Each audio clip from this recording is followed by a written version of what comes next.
Dr. David Fabi here, orthopedic surgeon, hip and knee replacement specialist here in lovely San Diego.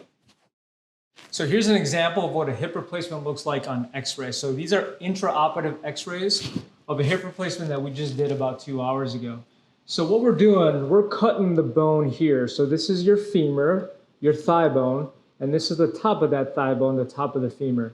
So we're cutting off here. We're cutting out the ball portion because your hip replacement is a ball and socket joint. And what we do in terms of the socket, we shape the socket to fit this implant, okay?